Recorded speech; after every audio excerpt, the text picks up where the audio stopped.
तीसरे चरण का मतदान हो चुका था और कल 9:38 पर रात में एक के बाद एक धड़ाधड़ 3 ट्वीट सामने आए। मैं पहले वो ट्वीट आपको पढ़ के सुना देता हूं, उसके बाद डिस्कशन करेंगे।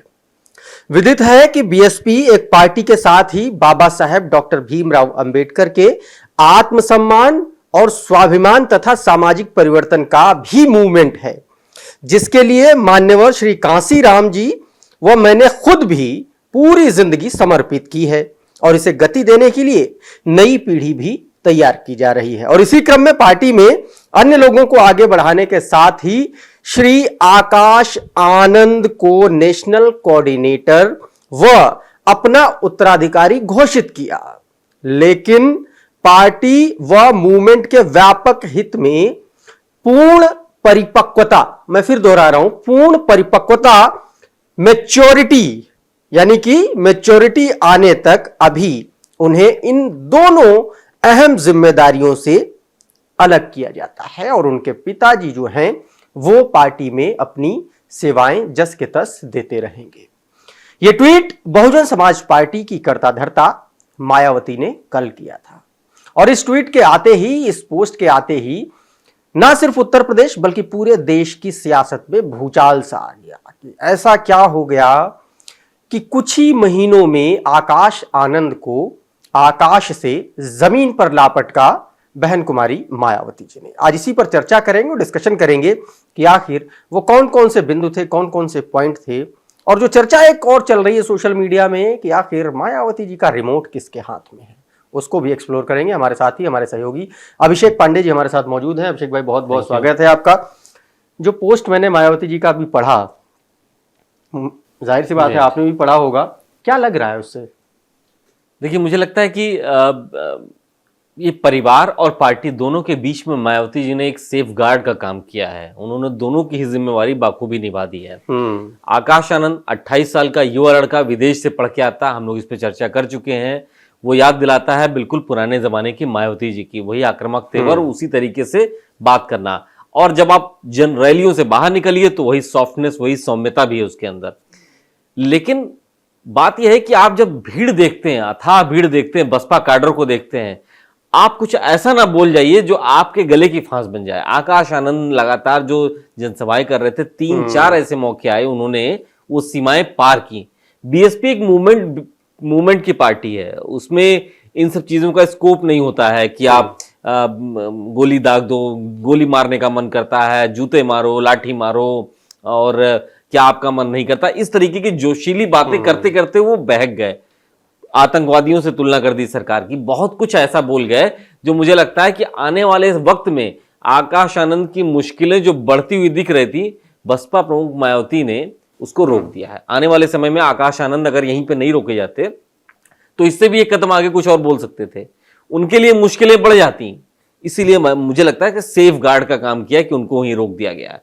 दूसरी तरफ एक मैसेज इससे और गया है कि बहन मायावती बहुत सख्त तेवरों वाली और सख्त फैसलों वाली महिला है कि अगर उनके मूवमेंट में कोई भी बाधा बनेगा, भले उनका भतीजा क्यों ना हो, उसको भी बाहर का रास्ता दिखा दिया जाएगा। इतना ही नहीं, इससे पहले कुछ वक्त पहले जब ये बात डायनेस्टी की बात शुरू हुई, पॉलिटिकल डायनेस्टी, उन्होंने अपने भाई आनंद को पार्टी के राष्ट्रीय उपाध्यक्ष पद से हटा दिया था। हालांकि बाद में बनाया, लेकिन उस समय हटा दिया।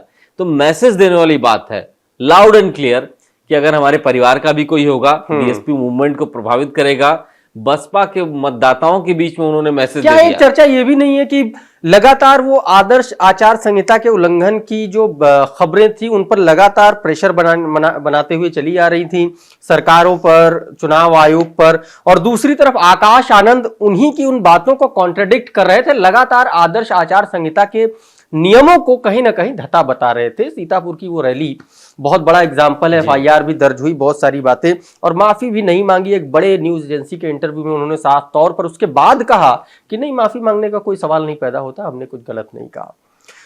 कहा यह जाता है कि मायावती जी ने उनके उस इंटरव्यू के बाद उनकी वो रैलियां जो हैं वो सारी कैंसिल कर दी, उनके सारे प्रोग्राम जो है कैंसिल कर दिए, और वहीं उसी के बाद से ही मायावती और आकाश आनंद में तलवारें खींची।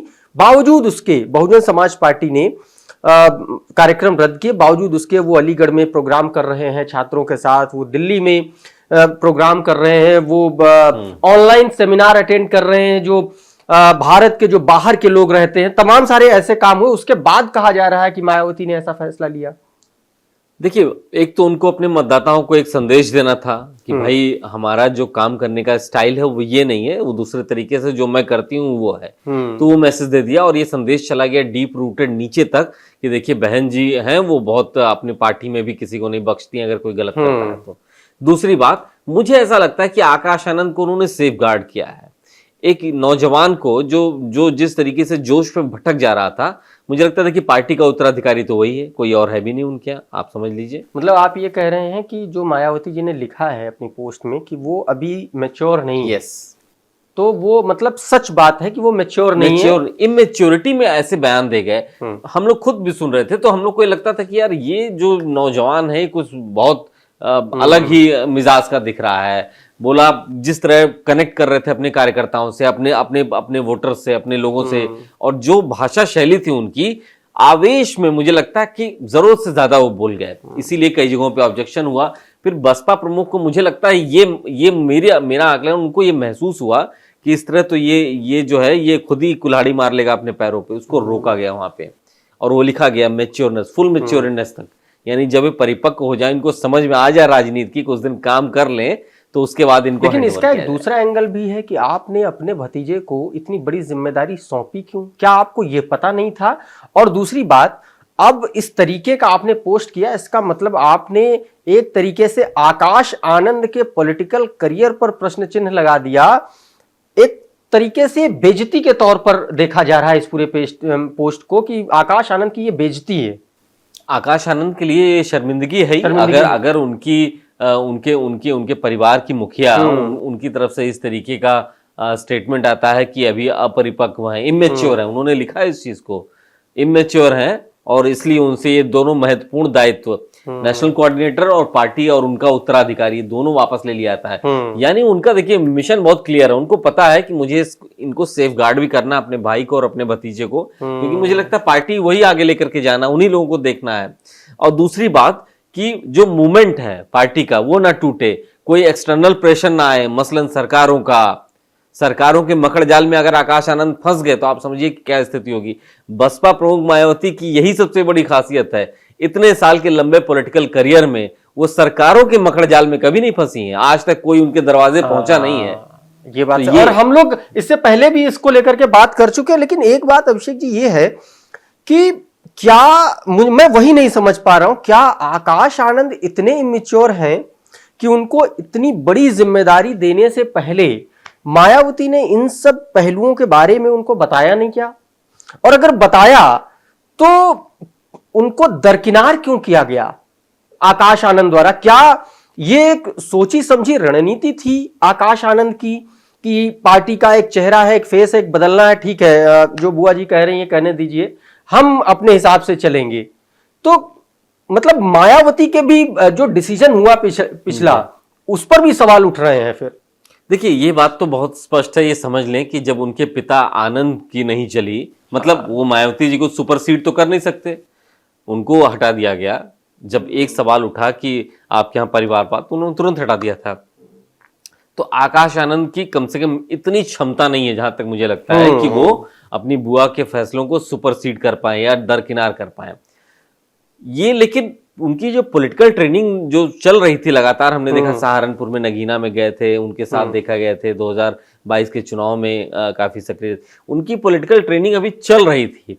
उसी दरमियान इनको बहुत बड़ी एक जिम्मेवारी दे दी गई, और सामने जब बसपा काडर इतना लाखों की भीड़ में रहे तो नौजवान, मुझे लगता है कि वो अपनी बातों में बहक गए और कहीं ज्यादा आगे चल गए। अभी उनके अंदर अति उत्साह में ऐसा मुझे लगता है कि बसपा प्रमुख की यही एक सोचने की स्टाइल है कि अति उत्साह में कुछ ऐसा ना कर बैठे कि आने वाले समय में केवल चक्कर ही काटते रहें सरकारों के और अदालतों के इधर उधर। आखिरी सवाल, क्योंकि सवाल बहुत सारे हैं, बड़ा लंबा डिस्कशन हो जाएगा इसको लेकर के। आगे का चुनाव बचा है, अभी 4 चरणों का चुनाव अभी तक बाकी है, 3 चरणों का हो गया है। बहुजन समाज पार्टी की अब आगे की क्या स्ट्रेटेजी होगी? पहले एक ये, और दूसरा इसके पीछे पॉलिटिकल निहितार्थ क्या होंगे? देखिए बसपा को इससे फायदा होगा, बहुत स्पष्ट रूप से आप समझ लीजिए कि बसपा प्रमुख मायावती ने जिस तरीके से एक बज़ क्रिएट किया है राजनीति में कि अपने घर में उन्होंने कार्रवाई कर दी इतनी बड़ी, तो नीचे सोचिए जो हम लोग जब चर्चा कर रहे हैं तो गांव गांव में जो उनके मतदाता हैं, जो उनके वोटर्स हैं, उनके बीच में क्या चर्चा होगी आज ये कि जो बसपा है अध्यक्ष मायावती जी हैं, बहन मायावती, उन्होंने किसी को नहीं छोड़ा और वही है जो चला पाएंगी सब कुछ। तो आप समझिए कि इससे बसपा और आने वाला जो चुनाव है, जैसे जैसे हम उत्तर प्रदेश की अगर हम बात करें पूरब में बढ़ेंगे, या आप हरियाणा में भी आप देख लीजिए, और आज पंजाब में आप देख लीजिए, जहां जहां आप देखिए पंजाब में आखिरी चरण में वहां भी बसपा का अच्छा वोट है, वहां तक ये मैसेज पहुंच गया है। इसका फायदा मुझे लगता है बसपा को होगा, नुकसान तो बिल्कुल नहीं होगा, ये मैं कह सकता हूं, फायदा ही होगा इसका। और दूसरी बात कि उन्होंने एक तीर से कई काम कर दिए। एक तो सेफगार्ड किया, आकाश को बचा लिया, भाई उनके घर का बच्चा है, उनको बचा लिया एक तरीके से, नहीं तो आने वाले रैली में मान लीजिए कुछ और कह जाते, मोदी जी कोई कुछ कह देते वो तो फंस जाते बहुत बुरा। सेफगार्ड किया, पार्टी का जनाधार बनाया और एक मैसेज दिया जनता के बीच में कि हम इस सोच के रखने वाले हैं और अब मूवमेंट को नहीं टूटने देंगे। तो एक तीर से उन्होंने कई काम किया। अब आकाश आनंद को अपने आप को साबित करना है तो पहले अपनी बुआ के सामने अपनी पॉलिटिकल काबिलियत को साबित करना होगा, और बाकी तो उत्तराधिकारी तो बने ही और हैं। भाजपा की राहें एक होने वाली हैं जल्दी, क्योंकि ये एक सवाल भी कल से उठ रहा है। देखिए पीठ पीछे तो हर कोई ये कह रहा है कि हरे पर्दे के खुले तौर पीछे, पर। हरे पर्दे के पीछे कौन है, तो ये कहा जा रहा है कि बसपा मदद कर रही है।